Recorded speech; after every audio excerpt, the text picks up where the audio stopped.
Good afternoon, welcome to the Window of Self. Very warm welcome. I just wanted to share that whatever you are in your human existing life, whatever job you have, whatever country you come from, whatever your sex you are, whatever relationships you have, whatever educational system you have, that even what if the dissolution of your mind, your ego mind comes, even if it's annihilated, even if you experience such an under bliss, non-dual state, the likeliness of your life changing, once this enlightenment state has passed, is very, very slim. Because there's no one really expecting change. There's no one trying to learn a new way. And therefore you fall into this category of being a free, liberated mind, a free, empty vessel, a sage of some sort. Not that a sage is an important person or an unimportant person. It's just a speaker and a being, essence of living consciousness. Because you don't try and create another story. The old one was enough.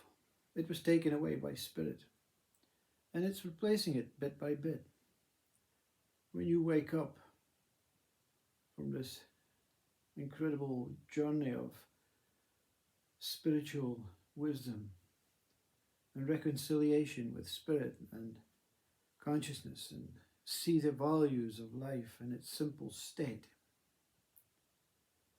you don't go to sleep again, but you don't try and there's not a you that is able to make decisions about a new car. Someone says to you, how would you like a new car? It's like there's no one at home understanding the question, because the real you is saying, well, I don't need it. I don't need it.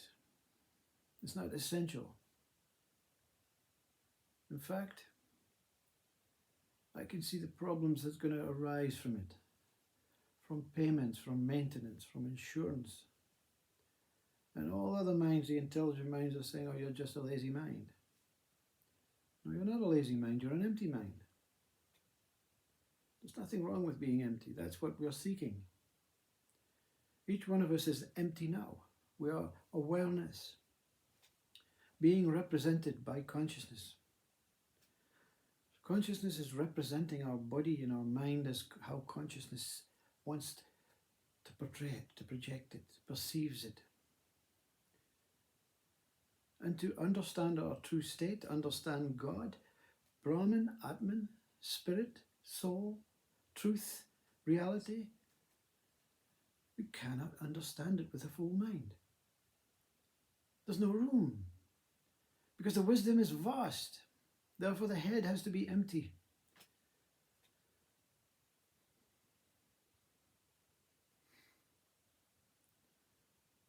So you're not going to inherit anything humanely, materialistically, from appearing as if you are something vast, special, colossal. Because you're vast, special, colossal emptiness. And you fall into the category of Buddha.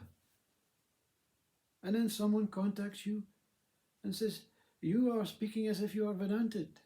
Well, I'm not Vedanta, I'm empty like Buddha. Well, self is the same as emptiness.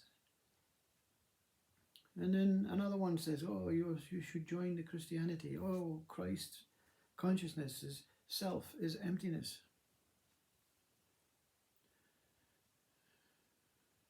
And then another religion. And then another religion. And you accept them all. but you're frightened to select one, because the wholeness, the oneness that you are, is then that bubble has been popped.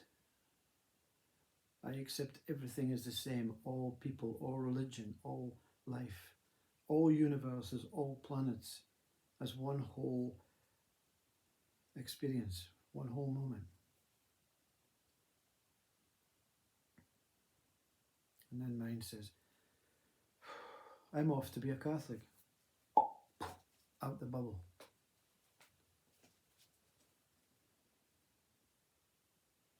You've no association, no name, no identity, no part of a particular community, a particular group. You are emptiness appearing as a vessel. You're a witness, observing the most incredible feats every moment of every day. You're not like that guy that goes into the nature and looks for that special species of bird that has not been recognized. You go outside and you see a blade of grass and you go, wow, that's wonderful. And next to it is another blade of grass that's also wonderful. And you see the flame in a candle and you go, my God, how does that work? You're mesmerized by life. You're not overwhelmed, you're just contented, happy. But you don't fit in. You never fitted in before. You see, the ego cannot fit in. This is not what we look as human beings, as believing persons. I believe I'm a person, a body. I believe I'm a person, a body, a name, and a person, and a mind. And whatever I do in this world, I can't fit in. I can't do the same as them because of my financial restrictions. I can't be the same as them because they're more educated than me. I don't fit in. And then you experience the most profound fitting in, because everything fits into you, or you fit into everything. Matters not which way you look at it. There's nothing moving out, nothing moving in. There's just that stable consciousness, that pure, undiluted, tranquil love that you become. And you completely fit in, because there's not a you fitting in, there is only love. And then the ego, it begins to dominate. External, internal, whatever thoughts, they come back to try and haunt you, to try and catch you out. Before this body goes, I need to keep this one in another samsara life. And you just wait. And you wait in the love. And you continue to watch the thoughts pass, pay gratitude and let them go. You should be a Vedanta, thank you. Go.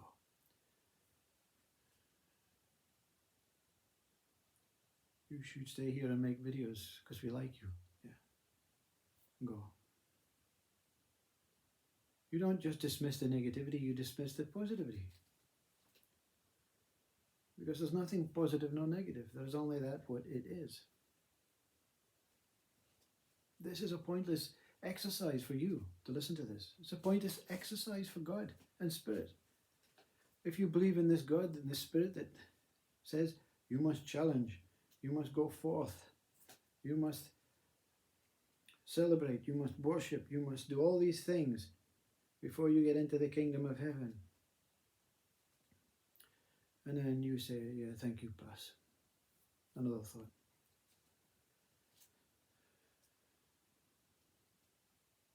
You don't believe, there's no believer. You don't hope, there's no hoper. You don't attach, there's nothing to attach to, and nothing to be attached. You don't associate because it's going to take you back into that world of suffering.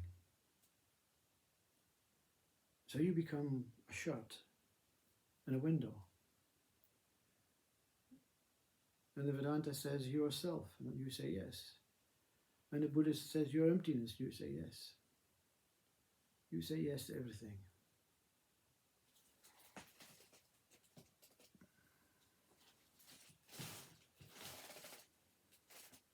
You say yes. And when death comes, you say yes.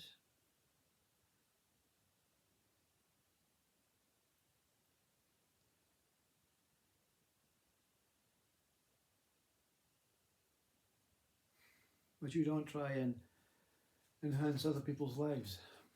You don't try and entertain. You don't try and judge. You say, well, you know what? That candle that's burning is the most important thing right now. And the colour and the shape and the smell, they're all parts of the burning. And when this body goes, there'll be colours and shapes and smell. And there'll just be a shirt. But it's a nice shirt. Namaste.